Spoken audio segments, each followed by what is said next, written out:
All right, Steeler fans, it is Friday. It's time for the second half of the Let's Ride podcast, which means it's time for the All Betz Are Off segment with Jeremy Jerome Betz. What's up, Jeremy? How's it going? It's going all right, Jeff. We're busy. We got a thunderstorm coming in right now too, so hopefully I don't lose you on this session here. Yeah, hopefully, but not. And let's cut to the chase. Let's get right to it. Something that you and I discussed via our Slack channel before we recorded was how it kind of feels like morale is low amongst the Steeler fan base. And there could be a multitude of reasons for why Steeler fans might be, let's just say, a little hesitant to buy into this 2025 product the Steelers are going to roll out there. What's your take on that, Jeremy, first and foremost? Well, it's just to me seemingly like we've been so burned in past years maybe by the fact that the team has underperformed in big spots that I think there's just kind of maybe a dulled sense of excitement um for Steeler Nation. Maybe no excitement at all. And I've kind of felt that way myself, and I've been trying to break out of that as the offseason has progressed here.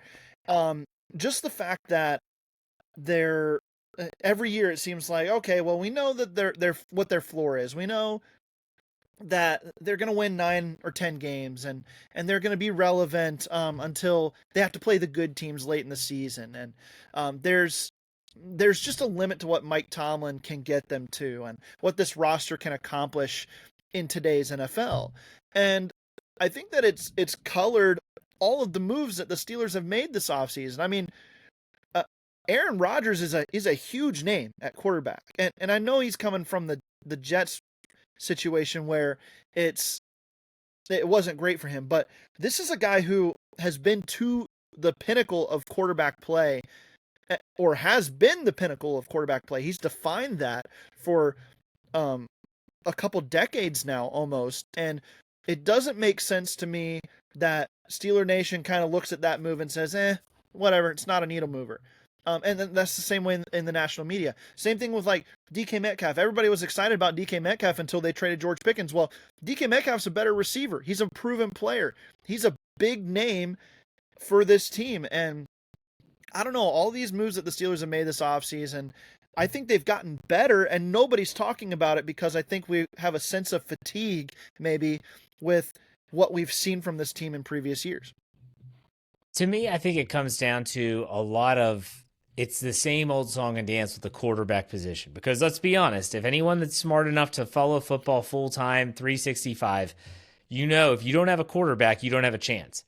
And I'll be the first to say, I said it on Wednesday's podcast as well, that until Aaron Rodgers signed, I was very lukewarm about this season. I mean, I understood if Mason Rudolph was the guy, yeah, you have a ceiling of 9-10 wins, but at the same time, there was nothing exciting about that. Now, Aaron Rodgers, is he going to play well? Is he not going to play well? Are they going to get the Packers Rodgers or the Jets Rodgers? It's at least intriguing enough to get me interested and excited for the season. And so it did inject a little bit of life into me. And I was one of those guys. I was really, really frustrated at the way the last season ended. And it really became you got to prove it. You got to prove it to me. I'm so sick of lip service. I said this at the end of last season and all throughout the offseason so far.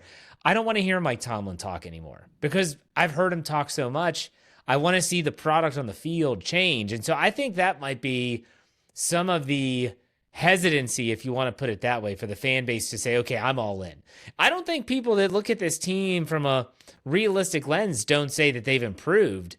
But the question is will it matter when it matters most? I think that's the toughest part of this, Jeremy. It is tough, and I think what colors my thought process too is that everywhere you go, outside of like maybe the Steeler insider realm, whatever that is, wherever you go outside of that, it seems like people just view the Steelers as this barely functional franchise for 2025 that's gonna fall apart, and this is going to be the end of it for Mike Tomlin and his non-losing seasons. And I listen to podcasts obviously outside our network. I'm sure you do as well, and talk outside of our network. And it seems like that the general feeling is that no, there's nothing stable enough about this franchise to make me think that they're going to be good this year. And as a fan, as a person who looks at the team on paper and then looks at where the team is coming from, back-to-back 10-win seasons with less than stellar quarterback play already, and some of the issues on defense that plagued them at the end of last year were just areas where I think that they've objectively improved this offseason by the players that they've added. I just don't see how you can look at the Steelers as anything less than what they were last year. And to me, they're better. And so I think that how do we get Steeler Nation on board with that is, I guess, my question here, because I feel you. I was frustrated at the end of last year too, and I was ready for all the regime change, right, for this team. And at this point, I'm like, well, the foundation was in place. They've gotten better. I think they've gotten significantly better at the quarterback spot. And maybe that's all that it is. Maybe that's all that colors your viewpoint on it. But I think that they're going to be better this year. So for me, I think also to tap into what you just said, I look at, and the win-loss isn't going to dictate a lot for a lot of fans either. Because there's a ton of fans that say, until you win a freaking playoff game, I don't want to hear it. I don't want to hear about a 6-2 start. I don't want to hear about a 10-3 record, all that stuff that happened as they fell apart down the stretch. They don't want to hear it. And I get that. But for me, I'm going to be looking at specific aspects of this team. Like you say, on paper, they're better. But I want to see like that offensive line. I've talked about the offensive line and the question marks there ad nauseum on all podcasts. I want to see, how does Broderick Jones do at left? What are we seeing from Troy Fautanu, Sayamalu, Frazier, McCormick, the whole group? I want to see if the offensive play calling can be structured in a way that you can start to highlight some players like Pat Freiermuth and Darnell Washington.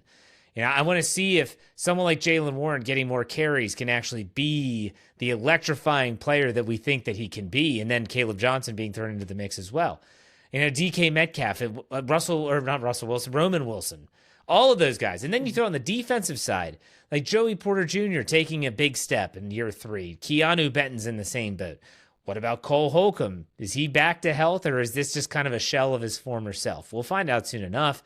Deshaun Elliott, Minkah Fitzpatrick. I could keep going, but seeing these players individually and collectively start to get it together is what's going to give me hope for the future.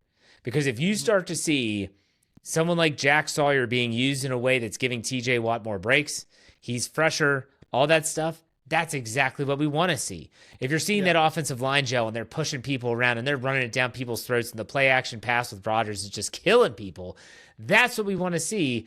I just think there's a lot of fans that are very, very hesitant to say, okay, let's do this. I think they've been burned so many times, Jeremy. So many times we've bought into it. Since I'd say going back to 2020 when they started 11-0 and they just fell off of a freaking cliff. That was the first year, in my opinion, when everything started to unravel, and it's just continued to unravel since then. I don't know what your take is. Yeah, I mean, I definitely feel that. When I look back on basically the turn of the decade, right, 2020 and on, I definitely see where that frustration comes from. And again, I've been frustrated too. And it's gotten to the point, though, this offseason where the corner has turned for me. And I'm ready to be excited about the roster and about their potential to put together something maybe special this year. And again, nobody knows, right? This is hope season for everybody. Whether that's you're a bad team and you're looking maybe for some hope from the draft picks that you just had or the guys that you've added, or you're a mediocre team that has added some pieces and maybe you're ready to push for the next run, or you were a contender last year but you didn't quite get over the hump. This is the offseason that you've been able. Everybody's got hope. I guess where I look at it from my perspective is I don't have more questions this year than I did last year. In fact, I feel better about some of the answers to the questions I had last year compared to this year. Last year when I was looking at the offensive line, I said, is Dan Moore Jr. any good, really? Is he any better than what Broderick Jones could bring to the left side? And Troy Fautanu comes in. My question last year was, can he stay healthy and contribute? Because if he can, I think that's going to be an upgrade at the right side. So I kind of feel like that's the same question that we have this year, just different player now on the left side. No Dan Moore Jr. there. And then I like what the Steelers fit at quarterback is better this year, because this is a guy who's proven he'll throw over the middle of the field. He's played in an Arthur Smith-like scheme before when he played with Matt LaFleur in Green Bay. And the running game, I think you've got two explosive players now, where last year my question was, is Najee Harris going to be able to work in this wide zone scheme that he's not a fit for? And he doesn't have any explosiveness. So I think that there's more answers for me this offseason than there were last year to some of the same questions that I had back then. I'm going to get your take on this, but I'm going to say it. I think another reason why some fans see 2025 is just like we'll see what happens. Aaron Rodgers is on a 1-year deal, first and foremost. He just went publicly this week and said, I'm going to be done. Everyone, and I mean everyone, that has anything to do with the Steelers, both within the organization, the media, all of it, has pointing to what?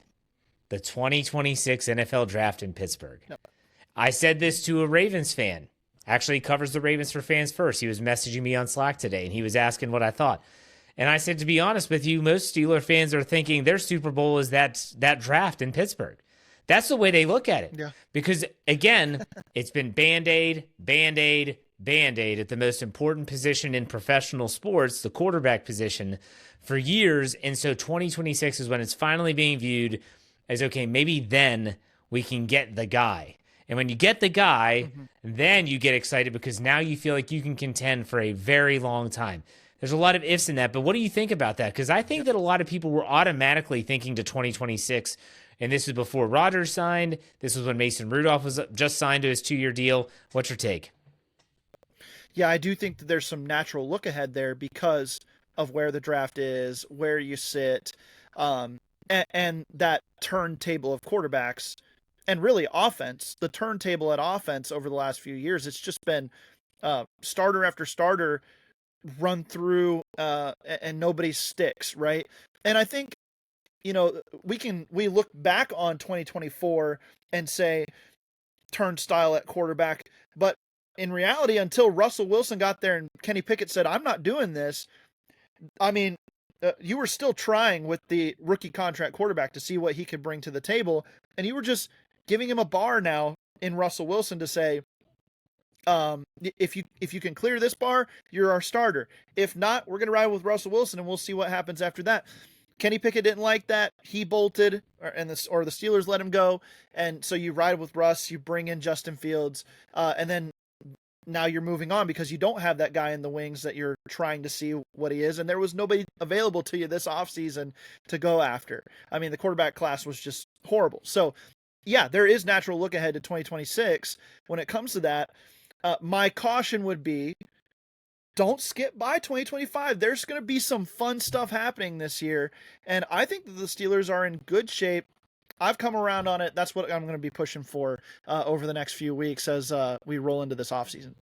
Yeah, and it's hard to believe, where the calendar's getting ready to turn over to July here shortly. And then once that happens, the 23rd, it's only 3 weeks into July is when the Steelers report to training camp. It's going to be here before you know it. But I do think the Steelers can make some noises here. I honestly do. I'm not disagreeing with you. I'm just trying to speak for the fan base that is very hesitant.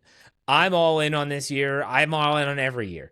Because honestly, we spend so much time talking about, man, this upcoming season, and then it's here for such a short amount of time that I just enjoy every year. And even when the Steelers aren't that great, I enjoyed the stretch run last year where they fell apart because I just like watching the Steelers play football, even if it doesn't work out their way.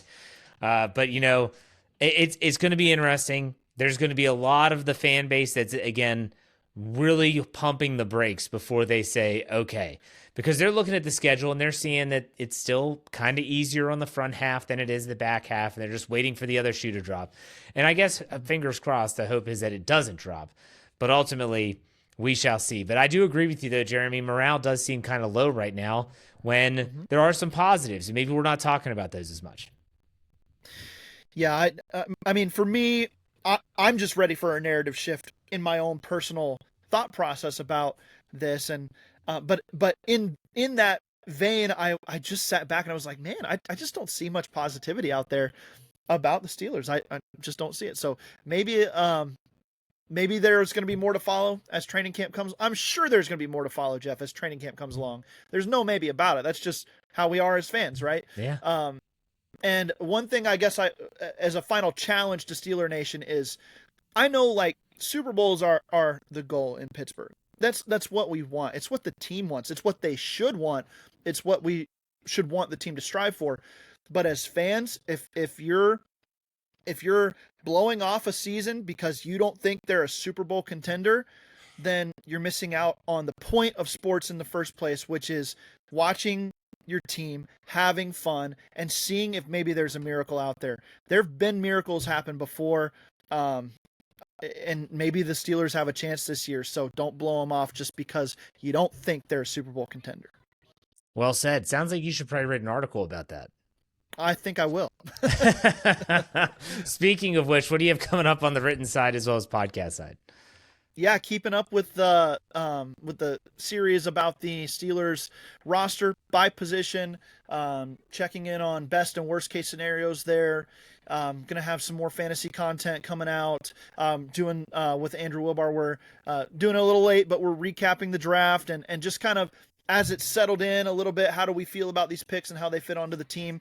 So check all that out, and then check out all the podcasts: Steelers Fix, Draft Dynasty Podcast, Sunday Night Q&A. Tune in live. We'll have a lot of fun on those shows. All right, Jeremy. As always, enjoy your weekend, man. We'll talk next week. Have a good one, Jeff.